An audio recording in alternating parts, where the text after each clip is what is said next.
قال لك هذا الشيء رجع تمربا يجا دمي حتى هرمرت هاي يهدي وناك هاي يهدي المستقبل كوهر مبارنا بتي وحكي لي شيء وحوي وزارتنا ووزارة بلادن وحنا كدري ميسي انت يسوي يارنا يسيد درباك يا ميكروفون انت هذا هالكن كلا هاي حتى هاي هاي هو هاي أجنبية هي حتى هاي واحية قرك بكوبية ما حتى وحن أعلن يا آل بلادن مدحوينها جمهورية الصوماليلاند مدن أحمد محمود سيلايو ورنتي أنا دوغا محمد أيوم إنه حلكا إيغو آمني oo aad igu aaminay oo waliba si qiimo badan igula shaqeeyay igu dhiirigeliyay ii muujiyay kalsooni fara badan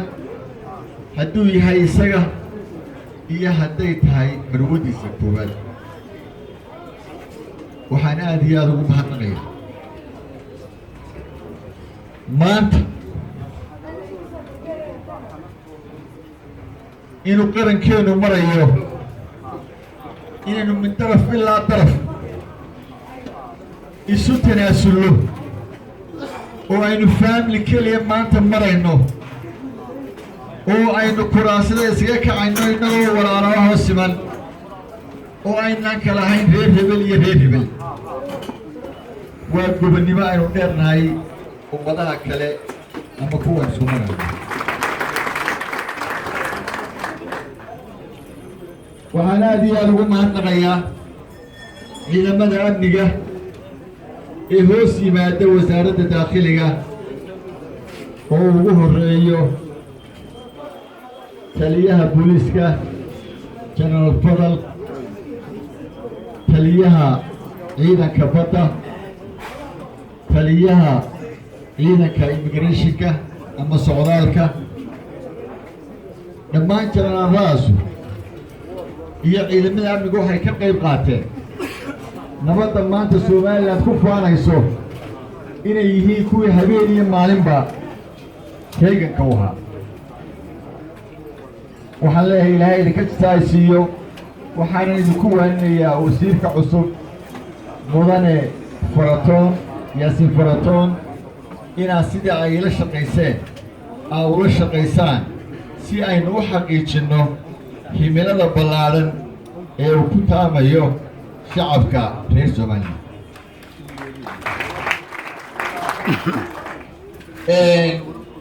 waxaa la yidhi haddii lagu sheegana waa la is sheegay haddii lagu sheegana waa la is sheegay anigu is sheegi maayo waa la is sheegay shacabkiina aad baan laba kalmood baan sheegayaadoo maalintii xilka laygu wareejinayey laba baabuur baa laygu wareejiyey wasaaradda leh maanta wasiirka saaxiibkay Faratoon waxaan ku wareejinayaa 11 baabuur oo aan ka iibsay baabuurta waxaan ku xarbajeeyo ku keenay si dadban waxaan halkan uga mahad celinayaa ganacsatadii reer Somaliland iyo saaxiibadaydii markaan idhaahdo keena waxaasaa qaranku u baahan yahay hadday yihiin maayirada dowladaha hoose hadday yihiin ganacsatada qaranka oo haddaan imika sheego waxaan isleeyahay waaba lagu yaacayo dabeedna inka arbaad ka galabsan doontaan waxa kale oo aan sheegayaa 22 baabuur oo General Fadal gacanta ku hayo oo la yidhaahdo baabuurta 99 ah oo iyana aan ku keenay sifaha dadban oo ah ninku hadduu dee waddankiisa u shaqaynayo wixii uu ku kordhin karana inuu kordhiyo waxaan aad iyo aad idinka mahadnaqayaa si aad noo dhegaysateen wax yar haddaan ku daro dalalka dariska ah waxaanu ku dadaalay haddaanu nahay wasaaradda daakhiliga inaanu sidaanu nabadda uga samaynay ama uga hirgelinay ilaahay nooga qabtay gudaha dalka inaynu waddamada dariska ah kula noolaano nabad iyo daris wanaag waayo dal ma hormaro ilaa uu helo nabad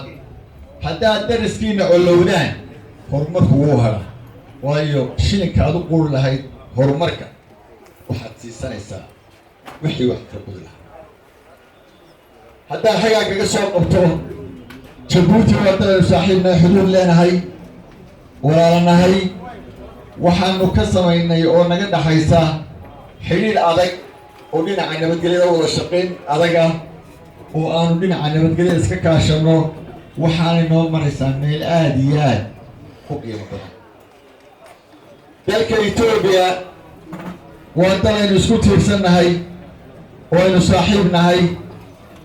وإنه آديات سودنا هاي وإنه لنا حدود ده وحي وزارته بقول يستي إني كسر يسوع هشيس بلارا وطنه وأتكينا ينبت قليلا هديت هاي دولة دقان كصومالي ده إيه هديت هاي دولة الفضل الكوا وحيابه نوقف صومي موجين كريا إني نسكتون هاي دالكا وحكمنا أرنتي كد عدي كل كشنات أما دولة دقان كصومالي ده دولة أنو درسنا هاي وأنو حدود لنا هاي أرنتي كد عاي markii aanu la tagnay dowlad deegaanka iyo dowladda dhexe ee aanu talo la tagnay maadaama aanu nahay laba dowladood jaar ah umay qaadan hadalladayadii faragelin gudaha Itoobiya ama dowladda Soomaaliya waxay u qaateen nasteex inaanu kula talino in nabad laga dhaliyo aaga gacan caafimaadna la mariyo أنا أقول مهد اللي مدحوينها دول دقيقة كصومالي ده وحن أقول فرح سنة هاي ما أنت عارف تاسمر يسوع من الآدي أقول قيمة بدن السجع هي برشلة دقيقة كاسي واحد السنة سنين تبع وعارف تاسو سق روح بدن أي بصوت ما نيس أولها أمر كان كبحه واحد شغله إيرو كفتة أما أنا اللي بتشيل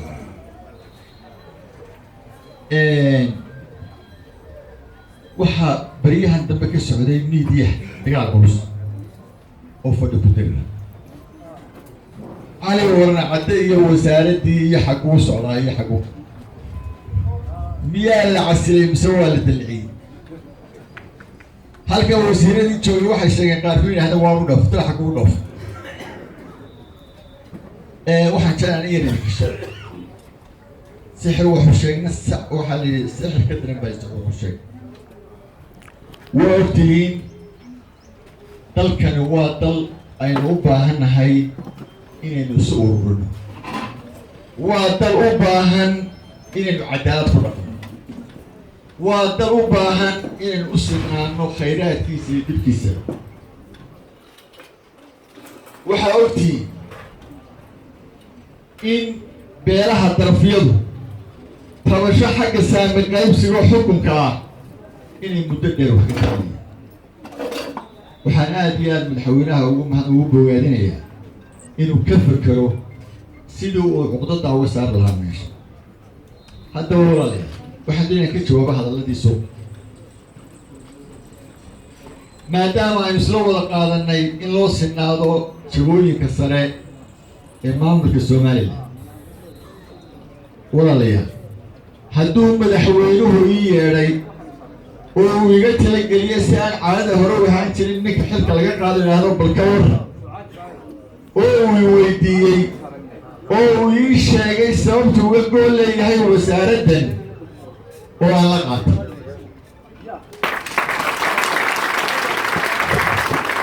حدو إيما يعاوي وسارد كله وحبك يلي وكبدو كاتل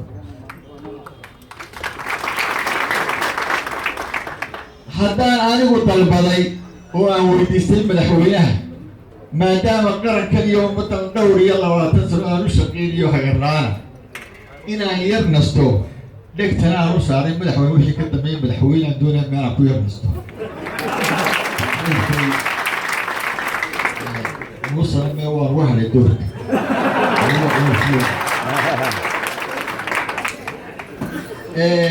oo iga aqbalay وهاي وتينا يعقل waxaan bulshada reer Soomaaliland ee muranka badan ka dhaxayo weydiinaya hadday tallaabadu sidaa u dhacday oo anigu aan dalbaday safiirka anigoo isle ku naso dalkana wixii aad uga qaban karaysa uga qabo ee aanu madaxweynuhu wasaaradda dakhliga qaaday aanu beenin ambassador markaa kiiska anigu ku soo noqonay su-aasha dawladda waxa weeye shacab yahow miyaa khaldan shacab yahow miyaa khaldan waa su-aal taala way idin furanta waxaynu isaga isku ognahay qarankani meel kasta uu joogo iyo badci kasta uu joogo inaan diyaar u ahay inaan u shaqeeyo oo intaan noolahay wixii aan u qaban karaya aan u qabto oo insha Allah aynu aragno oo aynu u wada noolaano iyadoo la ictiraafay waxaan kusoo gabagabeynayaa walaalkay Master Foroton wasiirka cusub waxaan kusoo dhaweynayaa wasaaradda ballaaran waxaan kusoo dhaweynayaa nabadgelyada min daraf ilaa daraf waddankeena saaka lagu soo toosay waxaan u soo jeedinayaa inuu sidaa ay tahay iyo si kasii wanaagsanba ku hogaamiyo wasaaradda iyo shaqaalaheeda oo runtii aanan halkan ka ammaani karin oo runtii rag kamandowsaa hadday ahaayeen wasiir dowlaha wasiir ku-xigeenka agaasimaha guud waaxiyaha dhammaan shaqaalaha oo runtii si qiimo badan oo aanan ilaabi karin ila shaqeeyey waxaan leeyahay walaalayaal sidii ay la shaqayseen ula shaqeeya wasiirka cusub saaxiibkay Mutariyaas waxaan kaga baxayaa waxqabadkii maan sheegin dardamiska halkaasaan ka arkaa diiwaangelintii waa la sheegay waxyaabo kale oo fara badan baa la sheegay waxaan u dhaafay wax laga tegay baan jiray aad iyo aad ba umahadsantihiin sidaa noo dhegaysteen wasalaamu calaykum waraxmatullaahi wabarakaatu